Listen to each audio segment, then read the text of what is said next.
नमस्कार, स्वागत है आपका ऑनलाइन वीडियो की श्रृंखला में। हमने पिछली बार आपको बताया था गोलीय दर्पण तथा उससे संबंधित परिभाषाएं। तो गोलीय दर्पण से संबंधित जो परिभाषाएं बताई थी उनमें से कुछ का रिवीजन कर लेते हैं। जैसे कि गोलीय दर्पण क्या है? कांच के खोखले गोले का कटा हुआ भाग होता है जिसके एक तल पर पाले की कलाई तथा रेड ऑक्साइड का पेंट लगा होता है और उसको हम गोलीय दर्पण कांच के खोखले गोले का कटा हुआ भाग होता है, मतलब किसी गोले से काट लिया जाता है। तो मान लीजिए हमने ये एक कांच के खोखले गोले से थोड़े पार्ट अलग कर लिए। यहाँ पे एक तरफ ये पारे की कलाई तथा रेड ऑक्साइड का पेंट लगा दिया, तब एक सतह चमकदार और परावर्तक हो गई। तो ये बन जाता है गोलीय दर्पण। एक इधर, अब मान लो हमने इधर से पॉलिश कर दी तो ये इधर हो गया, यहाँ भी हमने इधर तरफ पॉलिश कर दी। अब ये हो गया अंदर की तरफ, यहाँ परावर्तन हो रहा है। तो परावर्तन दबे हुए तल से होता है तो इसको बोलते हैं अवतल दर्पण। अवतल दर्पण। दूसरी तरफ परावर्तन उभरे हुए तल से होता है तो इसको बोलते हैं उत्तल दर्पण। ऐसा दर्पण इसमें परावर्तन उभरे हुए तल से होता है। इससे संबंधित कुछ परिभाषाएं भी हमने आपको बताई थी, जैसे कि वक्रता केंद्र। वक्रता केंद्र किसे कहते हैं? गोलीय दर्पण जिस कांच के खोखले गोले का कटा हुआ भाग होता है उसका केंद्र दर्पण का वक्रता केंद्र कहलाता है। मान लो गोलीय दर्पण जिस गोले से काटा गया, हर एक गोले का एक केंद्र होता है, तो जिस गोले का ये कटा हुआ भाग होगा उसका केंद्र दर्पण का वक्रता केंद्र कहलाता है। तो अगर अवतल दर्पण में देखेंगे तो वक्रता केंद्र कहाँ होगा? सामने की तरफ। और अगर उत्तल दर्पण में देखेंगे एक ही गोले से काटे गए तो इसका वक्रता केंद्र कहाँ होगा? पीछे की तरफ। फिर इसमें होता है फोकस और मुख्य अक्ष और ध्रुव। तो ध्रुव ये होता है P। गोलीय दर्पण या दर्पण के परावर्तक तल के मध्य बिंदु को दर्पण का ध्रुव कहते हैं। ये ध्रुव की परिभाषा, इसको हम लिखते हैं P से। दर्पण के परावर्तक तल के मध्य बिंदु को दर्पण का ध्रुव कहते हैं। और दर्पण के वक्रता केंद्र तथा ध्रुव को मिलाने वाली काल्पनिक रेखा, दर्पण के ध्रुव तथा उसकी वक्रता केंद्र को मिलाने वाली काल्पनिक रेखा मुख्य अक्ष कहलाती है। दर्पण के वक्रता केंद्र से तथा ध्रुव तक के बीच की दूरी को वक्रता त्रिज्या कहते हैं, इसको R से लिखते हैं। अब आते हैं जो हमने बताया था, बताएंगे आपको कि गोलीय दर्पण से प्रतिबिंब निर्माण के नियम या गोलीय दर्पण द्वारा प्रतिबिंब बनाने के नियम। गोलीय दर्पण से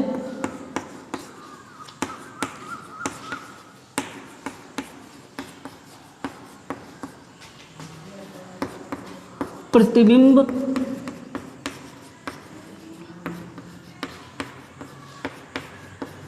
बनाने के नियम। तो गोलीय दर्पण से प्रतिबिंब बनाने के 4 नियम होते हैं। नंबर 1, पहला नियम होता है कि मुख्य अक्ष के समांतर चलने वाली प्रकाश किरण, मुख्य अक्ष से समांतर चलने वाली प्रकाश किरण दर्पण से परावर्तन के पश्चात, मुख्य अक्ष के समांतर चलने वाली प्रकाश किरण दर्पण से परावर्तन के पश्चात मुख्य फोकस से होकर जाती है। मुख्य अक्ष के समांतर चलने वाली प्रकाश किरण दर्पण से परावर्तन के पश्चात अवतल दर्पण में मुख्य फोकस से होकर जाती है। और अगर उत्तल दर्पण की बात की जाए तो सेम लाइन उसमें भी बोली जाएगी कि मुख्य अक्ष के समांतर चलने वाली प्रकाश किरण दर्पण से परावर्तन के पश्चात मुख्य फोकस से आती हुई प्रतीत होती है या निकलती है हुई प्रतीत होती है या फिर अपसरित होती है। तो सबसे पहला नियम कि मुख्य अक्ष के समांतर चलने वाली प्रकाश किरण दर्पण से परावर्तन के पश्चात दर्पण के मुख्य फोकस से होकर जाती है। ये P हो गया, ये वक्रता केंद्र हो गया, ये दर्पण हो गया। मान लो ये कोई किरण मुख्य अक्ष के समांतर चल के आती है, ये मुख्य अक्ष के समांतर चलने वाली किरण ये दर्पण से टकराएगी। यहाँ मान लो बिंदु A से टकराती है, तो टकराने के बाद दर्पण के मुख्य फोकस से होकर जाती है, यहाँ से होकर निकल गई। और अगर उत्तल दर्पण में देखा जाए तो मुख्य अक्ष के समांतर चलने वाली प्रकाश किरण दर्पण से परावर्तन के पश्चात यहाँ से परावर्तित हो रही है, ये इस तरफ जाएगी, मुख्य फोकस से आती हुई प्रतीत होती है या निकलती है या अपसरित होती है। तो यहाँ पर ये देखिए पीछे से यहाँ ये फोकस है। अब अगर यहाँ से देखेंगे तो लगेगा कि ये मुख्य फोकस से या फोकस बिंदु से निकलते हुए आ रही है, या वहाँ से आ रही है, या फिर अपसरित हो रही है। तो ये पहला नियम हो गया। पहला नियम क्या होता है कि मुख्य अक्ष के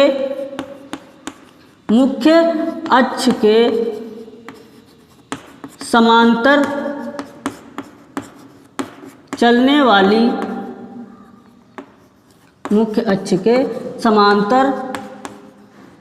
वाली प्रकाश किरण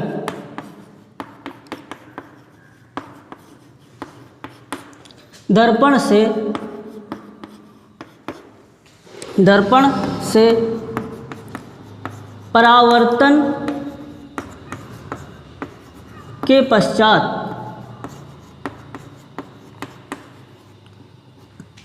मुख्य अक्ष के समांतर चलने वाली प्रकाश किरण दर्पण से परावर्तन के पश्चात दर्पण के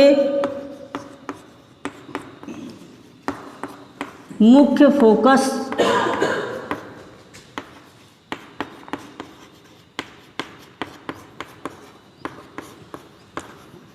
बिंदु से होकर जाती है।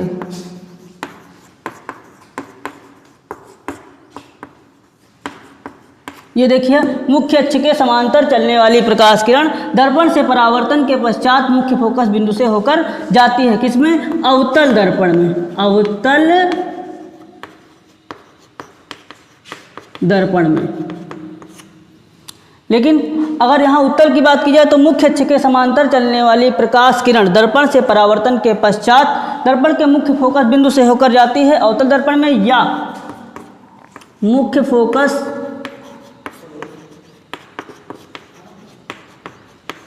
बिंदु से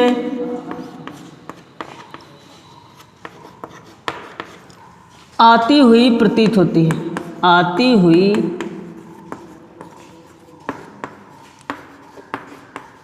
प्रतीत होती है,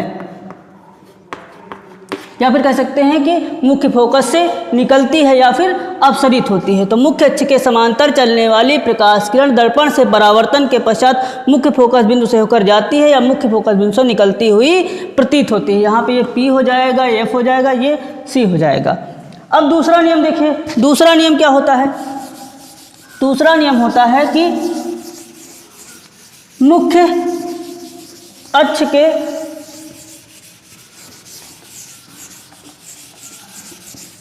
दूसरा नियम होता है दर्पण के वक्रता केंद्र से होकर जाने वाली प्रकाश किरण दर्पण के, ये हमने इसकी तरफ पॉलिश कर दी, ये हो गया आपका अवतल दर्पण।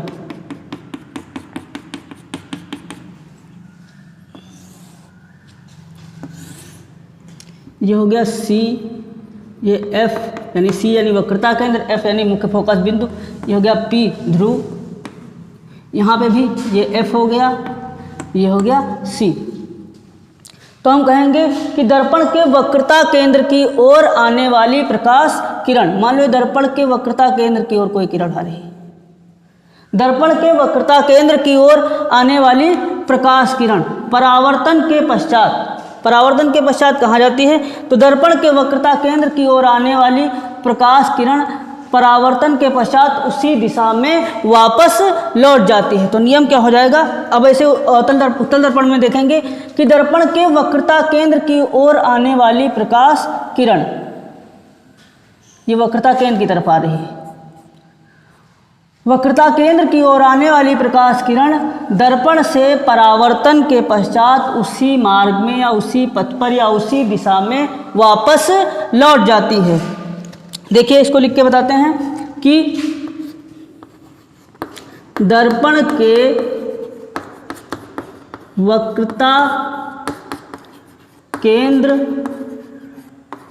की ओर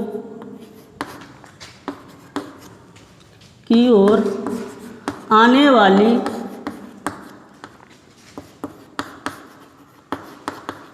प्रकाश किरण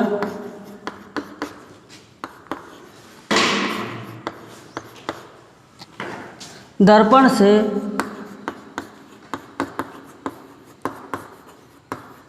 परावर्तन के पश्चात या बाद उसी मार्ग में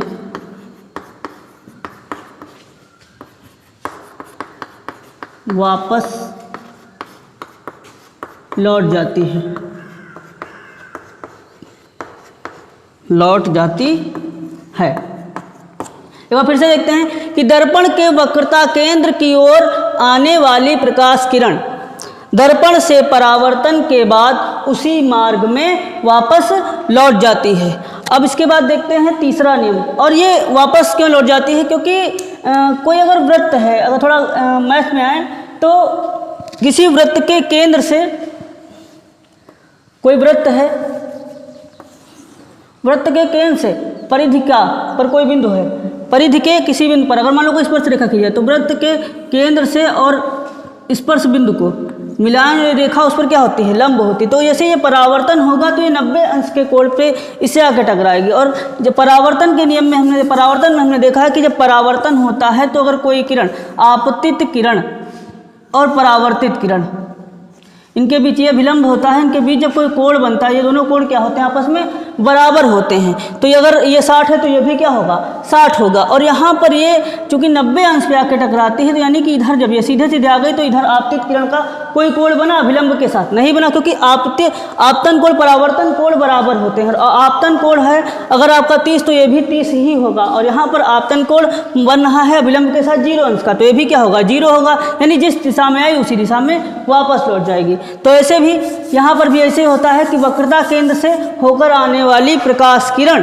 परावर्तन के बाद उसी बिंदु से, उसी दिशा में, उसी मार्ग पे, उसी पथ पर वापस लौट जाती है। अब देखते हैं तीसरा नियम। तीसरा नियम क्या होता है? तीसरा नियम होता है कि मुख्य फोकस बिंदु की ओर आने वाली प्रकाश किरण, पहले एक चित्र बना लेते हैं।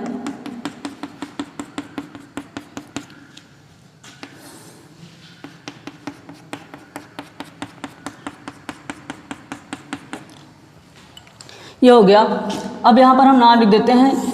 ये मुख्य अक्ष हो गया, ये हो गया P दर्पण का ध्रुव, यहाँ पर हो गया F, ये हो गया C, इधर ये हो गया F और ये हो गया C। तो कहा है कि मुख्य फोकस बिंदु की ओर आने वाली प्रकाश किरण या मुख्य फोकस बिंदु से होकर जाने वाली प्रकाश किरण या मुख्य फोकस बिंदु की ओर आपतित प्रकाश किरण, मुख्य फोकस बिंदु की ओर आपतित प्रकाश किरण दर्पण से परावर्तन के बाद मुख्य अक्ष के समांतर हो जाती है। जैसे कि हमने पहले नियम में देखा था कि मुख्य फोकस दर्पण के मुख्य अक्ष के समांतर चलने वाली प्रकाश किरण मुख्य फोकस से होकर जाती है, वैसे ही मुख्य फोकस की ओर आपतित प्रकाश किरण या दर्पण के मुख्य फोकस की ओर आने वाली प्रकाश किरण दर्पण से परावर्तन के पश्चात मुख्य अक्ष के समांतर हो जाती है। ऐसे इसमें भी होगा, उत्तर दर्पण में भी, कि मुख्य फोकस की ओर आने वाली प्रकाश किरण, ये मुख्य फोकस की ओर आने वाली प्रकाश किरण दर्पण से, अब यहाँ पीछे तो आएगी नहीं लेकिन ये आ तो रही है मुख्य फोकस की तरफ, तो मुख्य फोकस की ओर आने वाली प्रकाश किरण दर्पण से परावर्तन के पश्चात मुख्य अक्ष के समांतर हो जाती है। तो नियम क्या होगा कि मुख्य फोकस की ओर, मुख्य फोकस की ओर आने वाली प्रकाश किरण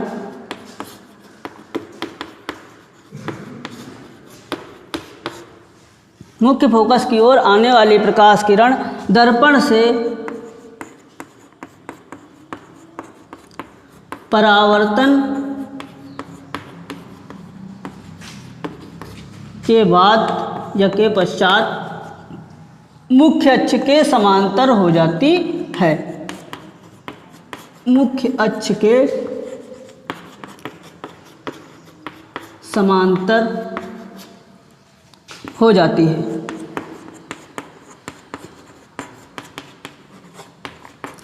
अब सबसे लास्ट में नियम नंबर 4। नियम नंबर 4 क्या होता है?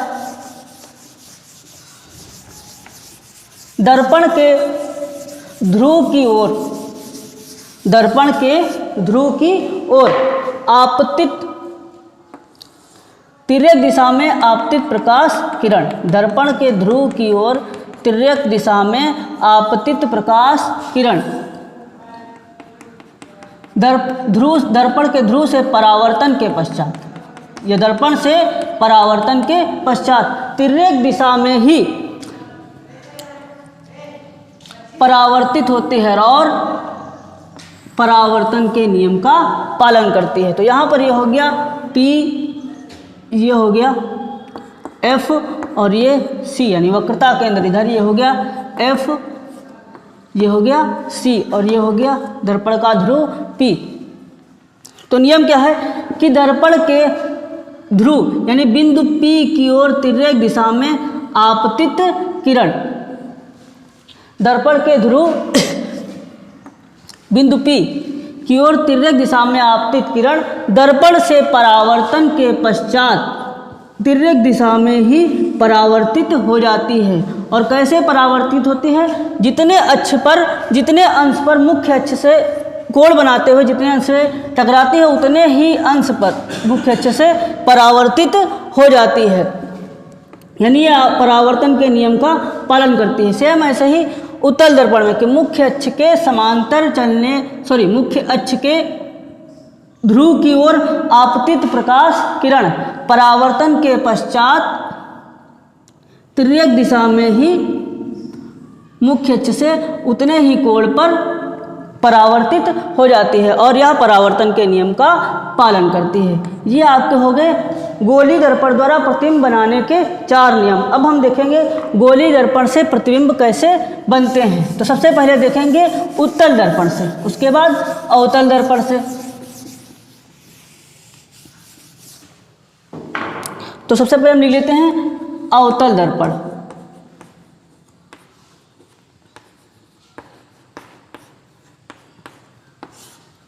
अब अवतल दर्पण से प्रतिबिंब का बनना, तो सबसे पहली स्थिति होती है जब वस्तु कहाँ स्थित हो? अनंत पर। तो जब लिखेंगे वस्तु या फिर बिंब, बुक में बिंब भी लिखा है तो बिंब का मतलब होता है वस्तु, तो वस्तु अनंत पर हो। तो पहली कंडीशन क्या होगी?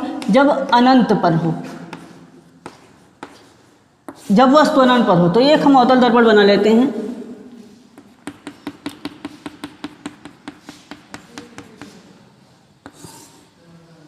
ये हो गया दर्पण का ध्रुव P, ये हो गया मुख्य फोकस बिंदु F और ये हो गया C।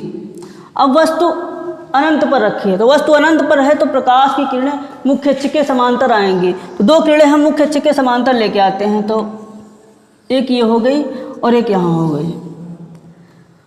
अब प्रतिबिंब बनाने का पहला नियम क्या था कि मुख्य अक्ष के समांतर चलने वाली प्रकाश किरण परावर्तन के बाद कहाँ से होकर जाती हैं? फोकस से। तो ये फोकस से होकर जाएगी और दूसरी यहाँ ये भी फोकस से होकर जाएगी। तो जब वस्तु अनंत पर होगी 2 किरणें आएंगी, ये दर्पण से टकराएंगी। एक होगी ये बिंदु A पर और दूसरी बिंदु B पर, और दोनों टकराने के बाद कहाँ मिलेंगी? फोकस पर। तो अब प्रतिबिंब कहाँ पे बनना है? फोकस पे बनना है। दोनों किरणें कहाँ मिल रही? फोकस पे। प्रतिबिंब कैसा बनना है? तो वास्तविक किरणों से बनना है, प्रतिबिंब वास्तविक होगा। और जो भी इधर होगा दर्पण के आगे वास्तविक है और इधर पीछे क्या होगा? ये आभासी होगा। तो प्रतिबिंब कैसा है? प्रतिबिंब वास्तविक है। वास्तविक है तो उल्टा भी होगा, तो वास्तविक तथा उल्टा। अब प्रतिबिंब का साइज क्या है? तो प्रतिबिंब बहुत छोटा है, यानी कि बिंदु साइज। प्रतिबिंब कैसा है? बिंदु साइज। प्रतिबिंब वास्तविक है, उल्टा है और बिंदु साइज है, यानी प्रतिबिंब बिंब की तुलना में या वस्तु की तुलना में बहुत ही छोटा है। अब दूसरी स्थिति क्या होगी? अब वस्तु को थोड़ा और आगे खिसकाएंगे, तो वस्तु को कहाँ लाएंगे? अनंत और वक्रता केंद्र के बीच में। बीच में मतलब कहीं पर भी, कोई मध्य में नहीं होता है एकदम। तो दूसरी कंडीशन होगी कि वस्तु कहाँ पर हो? जब बिंब हो वक्रता केंद्र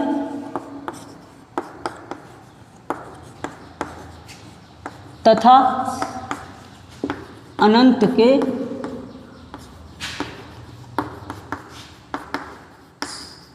मध्य में या बीच में। ये हो गया हमारा दर्पण। ये हो गया मुख्य अक्ष, ये हो गया फोकस, ये हो गया वक्रता केंद्र सी। वस्तु को या बिंब को हम कहाँ रखेंगे? अनंत और वक्रता केंद्र के बीच में। यहाँ पे थोड़े नाम लिख देते हैं। ये हो गया पी छोड़ दिया था हमने। ये दर्पण का द्वारक M1 M2 से इसको लिखते हैं। अब दो नियम लगाएंगे, कोई भी दो नियम, क्योंकि दो नियम लगाने से ही प्रतिबिंब बनेगा। पहला वाला एक नियम से ही बन गया था, लेकिन दो किरणें लाएंगे। तो पहली किरण जो मुख्य अक्ष के समांतर चलती है, तो मुख्य अक्ष के समांतर चलने वाली प्रकाश किरण, मुख्य अक्ष के समांतर चलने वाली प्रकाश किरण, पहला नियम यही तो है कि मुख्य अक्ष के समांतर चलने वाली प्रकाश किरण फोकस F से होकर जाती है। ये हो गया। अब दूसरा कौन सा लगाएंगे? दूसरा नियम वक्रता केंद्र का। वक्रता केंद्र का क्या है कि मुख्य दर्पण के वक्रता केंद्र की ओर आने वाली प्रकाश किरण दर्पण से परावर्तन के पश्चात उसी दिशा में वापस लौट जाती है। अब दोनों किरणें जहां मिल रही वहां पर प्रतिबिंब बनेगा। तो प्रतिबिंब बनेगा यहाँ पे, ये हमारा हो गया आई, ये हो गया आई डैश। तो प्रतिबिंब बन रहा, इसका नाम लिख देते हैं ओ डैश। ओ मतलब ऑब्जेक्ट, आई मतलब इमेज। तो सबसे पहले कि दर्पण के मुख्य अक्ष के समांतर चलने वाली प्रकाश किरण कहाँ? फोकस F से जाती है। दूसरी वक्रता केंद्र से चलने वाली किरण कहाँ? उसी मार्ग पर वापस लौट जाती है। ये दो किरणों से हमारा प्रतिबिंब बन गया आई डैश। अब प्रतिबिंब है कैसा? तो प्रतिबिंब हमारा है वास्तविक,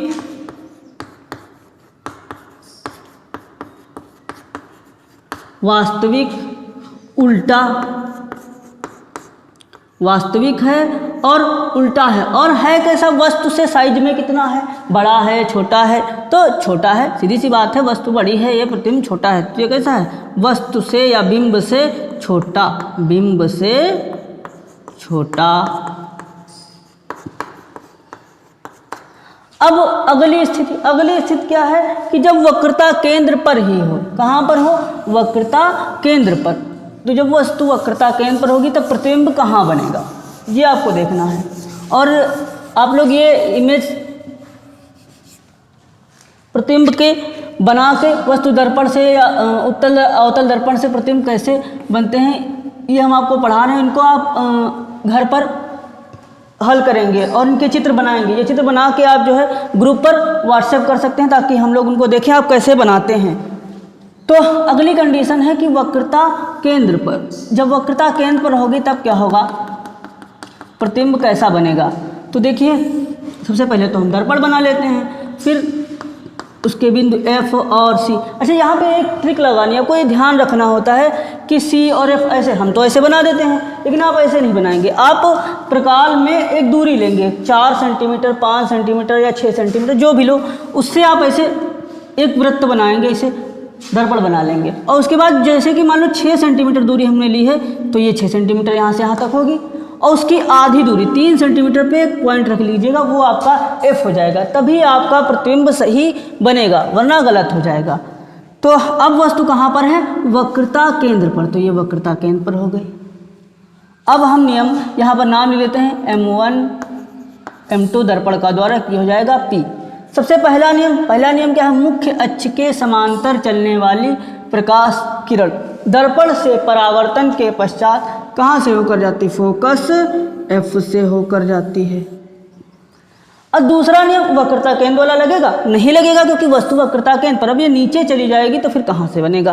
तो अब दूसरा नियम तीसरा लगाएंगे, कौन सा? कि दर्पण के फोकस से होकर जाने वाली प्रकाश किरण, दर्पण के फोकस से होकर जाने वाली प्रकाश किरण दर्पण से परावर्तन के पश्चात मुख्य अक्ष के समांतर हो जाती है। क्या हो जाती है? मुख्य अक्ष के समांतर हो जाती है। दर्पण से ये हो गई। तो सबसे पहला नियम लगाया गया है कि मुख्य अक्ष के समांतर चलने वाली प्रकाश किरण दर्पण से परावर्तन के पश्चात मुख्य फोकस बिंदु F से जाती है। दूसरी, मुख्य फोकस से होकर जाने वाली प्रकाश किरण दर्पण से परावर्तन के पश्चात मुख्य अक्ष के समांतर हो जाती है। और यहाँ पर यह प्रतिबिंब बन जाएगा वास्तविक, उल्टा और वस्तु के बराबर। तो ऐसा प्रतिबिंब है, वास्तविक किरणों से बनना प्रतिबिंब कैसा हो जाएगा? वास्तविक। और कैसा है? उल्टा है। इसके अलावा प्रतिबिंब का साइज क्या है, ये बराबर लग रहा है, बराबर ही होता है, बराबर आएगा। अगर आप नाप के बनाएंगे तो बिल्कुल बराबर आएगा। तो ये होता है बिंब के बराबर। कैसा होता है? बिंब के बराबर। तो सबसे पहला प्रतिबिंब क्या बना था कि जब वस्तु अनंत पर होती तो प्रतिबिंब कहाँ बना था? फोकस पर। और फिर जब वस्तु को हमने वक्रता केंद्र और अनंत के बीच में रखा तो प्रतिबिंब कहाँ बना? फोकस और वक्रता केंद्र के बीच में। और जब हमने वस्तु को वक्रता केंद्र पर रखा तो प्रतिबिंब कहाँ बना? वक्रता केंद्र पर ही। वास्तविक उल्टा और वस्तु के बराबर, यानी वस्तु को जितना हम खिसका रहे हैं प्रतिबिंब उतना इधर खिसकता हुआ आ रहा है। ठीक है। अब अगली कंडीशन, अब वस्तु को कहाँ रखेंगे? C और F के बीच में। यहाँ पे तो रख दिया, तो C और F के बीच में रखेंगे।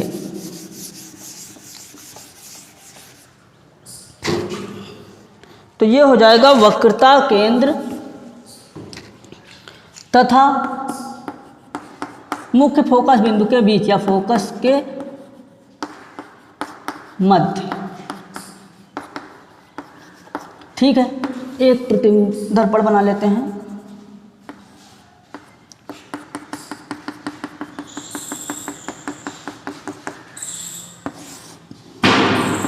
ये हो गया दर्पण का ध्रुव और ये हो जाएगा F फोकस, ये हो जाएगा C। अब वस्तु हमारी यानी कि ये बिंब, ये हम यहाँ पे रख देंगे। अब इसमें कौन सा नियम लग सकता है? तो सबसे पहले पहला नियम लग जाएगा, कौन सा? मुख्य अक्ष के समांतर चलने वाली प्रकाश किरण दर्पण से परावर्तन के बाद मुख्य फोकस बिंदु से होकर जाती है। तो ये हो गया पहला नियम।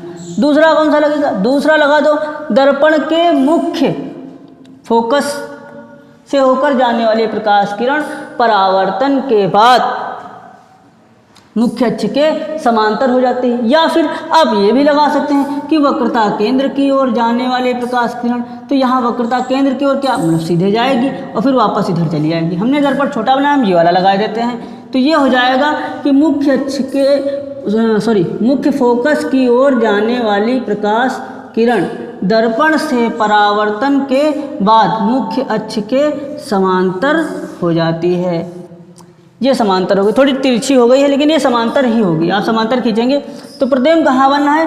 ये यहाँ पर प्रतिबिंब बनना है वक्रता केंद्र और अनंत के बीच में। कैसा बनना है? वस्तु से बड़ा है, वास्तविक है और उल्टा भी है। तो प्रतिबिंब कैसा है? वास्तविक और उल्टा तथा उल्टा, और साथ में वस्तु से या बिंब से बड़ा, बिंब से बड़ा।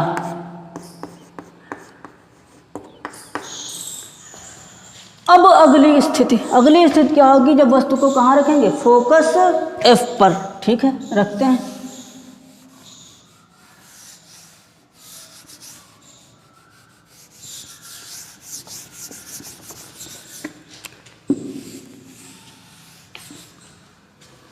जब वस्तु स्थित हो मुख्य फोकस बिंदु पर, कहाँ स्थित हो?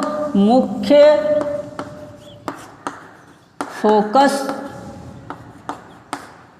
बिंदु पर। जब वस्तु स्थित होगी मुख्य फोकस बिंदु पर, तो ये हो गया आपका मुख्य फोकस बिंदु F, ये हो गया आपका C वक्रता केंद्र। हम वस्तु को या बिंब को यहाँ पर रख देते हैं।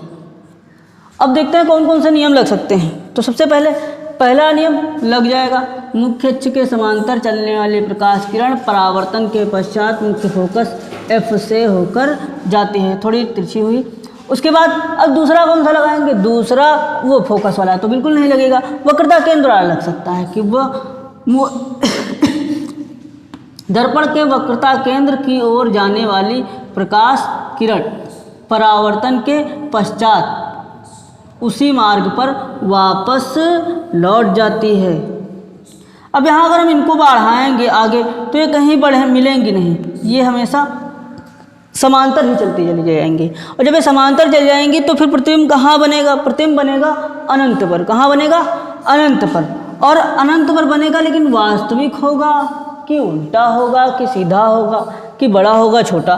तो अब अगर ये किरणें वास्तविक हैं और वैसे भी हमने बताया कि इधर जितनी इमेज बनती हैं या जितने प्रतिबिंब बनते हैं वो सब वास्तविक होते हैं। जो इधर बनते हैं दर्पण के पीछे वो सभी क्या होते हैं, आभासी होते हैं। तो ये वास्तविक किरणों से बनना है तो ये क्या हो जाएगा, वास्तविक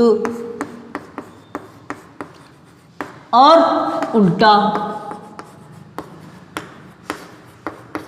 इसके साथ ही अगर अनंत पर बनेगा थोड़ा बड़ा बनेगा, और बड़ा कितना होगा, बहुत बड़ा होगा, वस्तु से बहुत बड़ा, बहुत ही ज़्यादा बड़ा। तो ये हो जिसको हम लिख सकते हैं विवर्धित या बहुत बड़ा। एक बार फिर से देख लेते हैं, जब वस्तु कहाँ स्थित हो या बिंब कहाँ स्थित हो, मुख्य फोकस बिंदु पर। तो दो किरणें चलाएंगे। सबसे पहले पहली किरण जो मुख्य अक्ष के समांतर जाएगी वो फोकस से होकर चली जाएगी। दूसरी जो वक्रता केंद्र की ओर से जाएगी, यानी वक्रता केंद्र की सीध में जो जाएगी वो उसी दिशा में, उसी मार्ग पर, उसी पथ पर वापस लौट आएगी। और ये दोनों किरणें आपस में समांतर होंगी। जब ये कहीं नहीं मिलेंगी तो इनका प्रतिबिंब कहाँ बनेगा, अनंत पर, क्योंकि ये समांतर रहेंगी ना, इनके बीच की दूरी बढ़ेगी ना ही घटेगी, ये ऐसे चली जाएंगी। तो इनका प्रतिबिंब बनेगा अनंत पर, वास्तविक, उल्टा और वस्तु से बहुत बड़ा या फिर विवर्धित। अब अगली स्थिति, जब वस्तु कहाँ पर स्थित हो, फोकस बिंदु और ध्रुव के बीच में।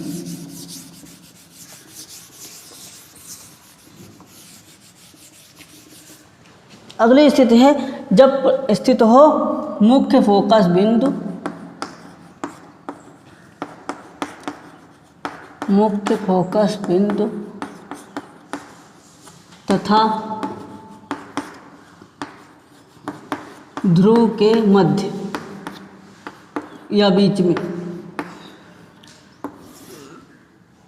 ये हमारा हो गया दर्पण, ये हो गया P, ये हो गया F। थोड़ा बड़ा बनाया है ताकि समझ में आए। ये हमारी वस्तु हो गई। तो सबसे पहला नियम, मुख्य अक्ष के समांतर चलने वाली प्रकाश किरण परावर्तन के पश्चात मुख्य फोकस F से होकर जाती है। ये हो गया पहला नियम। अब दूसरा कौन सा लगाएंगे, दूसरा वक्रता केंद्र वाला भी लग सकता है अगर आप लगाना चाहें। या फिर जो चौथा नियम हमने बताया था कि दर्पण के ध्रुव की ओर तिर्यक दिशा में आपतित प्रकाश किरण परावर्तन के पश्चात मुख्य अक्ष से जितने कोण पर वो आपतित होती है उतने कोण बनाते हुए परावर्तित हो जाती है। तो ये हो गई आपतित, ये हो गई परावर्तित किरण।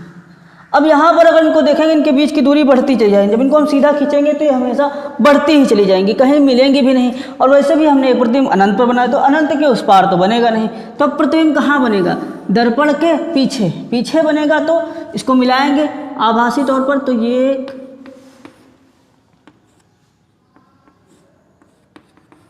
यहाँ पे। अब प्रतिबिंब पीछे की ओर बनना है। ये दोनों किरणें जहाँ मिल रही हैं वहाँ पर प्रतिबिंब बनेगा। और कैसा बनेगा, पीछे बनना है आभासी, वैसे भी किरणें आभासी हैं। तो प्रतिबिंब कैसा है, आभासी। प्रतिबिंब कैसा है, आभासी।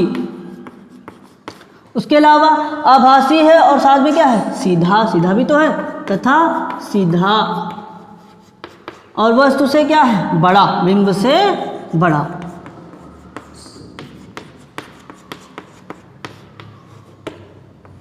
बिंब से बड़ा। इसके बाद आते हैं उत्तल दर्पण। उत्तल दर्पण में प्रतिबिंब दो तरीके से बनते हैं, दो ही स्थितियां उसमें होती हैं। देख लेते हैं उनको भी। उत्तल दर्पण से प्रतिबिंब का बनना,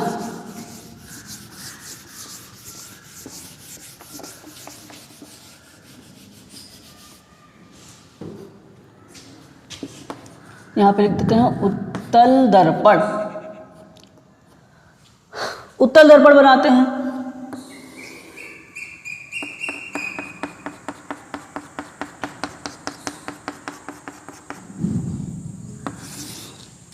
ये हो गया F, ये हो गया C। पहला नियम क्या होता है, इसमें लगेगा। और सबसे पहले वस्तु कहाँ रखेंगे, तो यहाँ पर या तो ध्रुव है या फिर अनंत है। तो पहला वही स्थिति की वस्तु कहाँ पर हो, अनंत पर, अनंत पर हो। और जब वस्तु अनंत पर होगी तो दो किरणें हमने बताया मुख्य अक्ष के समांतर आएंगी। ये समांतर आ गई, दो किरणें जो मुख्य अक्ष के समांतर आएंगी। और जो मुख्य अक्ष के समांतर होती है वो कहाँ से होकर जाती है, फोकस से होकर जाती है, या आती हुई प्रतीत होती है, या वहाँ से निकलती हुई प्रतीत होती है। तो ये हमने यहाँ पे ये हो जाएगी मुख्य अक्ष के समांतर, और ये फोकस से निकलती हुई प्रतीत होगी। तो ये पहली किरण ये इधर से निकल गई और इसको हम यहाँ पीछे से ऐसे मिला देंगे। यहाँ दूसरी तरफ ये भी मुख्य अक्ष के समांतर है, ये भी क्या होगी, फोकस से ही निकलती हुई प्रतीत होगी। तो ये हो गई फोकस से निकलती है। दोनों और किरणें मिल कहाँ रहे हैं, वैसे तो कहीं भी नहीं मिल रहे, लेकिन पीछे की तरफ अगर मिलाएं तो ये आभासी तौर पर कहाँ मिल रहे हैं, फोकस एफ पर। तो मुख्य अक्ष के समांतर चलने वाली प्रकाश किरण दर्पण से परावर्तन के पश्चात मुख्य फोकस बिंदु एफ से होकर जाती है या निकलती हुई प्रतीत होती है। पहले नियम से यहाँ पर ये प्रतिबिंब बन गया, और प्रतिबिंब कहाँ बनना है, दर्पण के पीछे। दर्पण के पीछे बनना है तो कैसा बनेगा, आभासी, आभासी बनेगा। आभासी है तो सीधा बनेगा, और उसके साथ साइज क्या है, तो साइज में देखा जाए तो ये है बिंदु साइज, यानी कि बहुत छोटा। अब आखिरी कंडीशन कि जब वस्तु कहाँ पर हो, तो वस्तु इसमें कहाँ पर रख सकते, अनंत पर रख दिया, अनंत और ध्रुव के बीच में। आगे बीच में तो कोई स्थिति है नहीं, ना कोई पॉइंट है। तो जब वस्तु कहाँ हो, अनंत और ध्रुव के बीच में हो। तो जब वस्तु अनंत और ध्रुव के बीच में होगी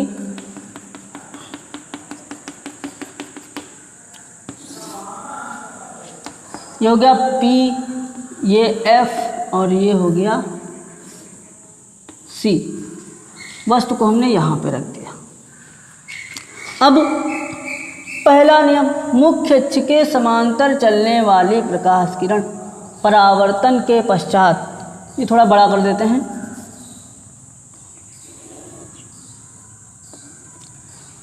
मुख्य अक्ष के समांतर चलने वाली प्रकाश किरण परावर्तन के पश्चात मुख्य फोकस से निकलती हुई या मुख्य फोकस से आती हुई प्रतीत होती है।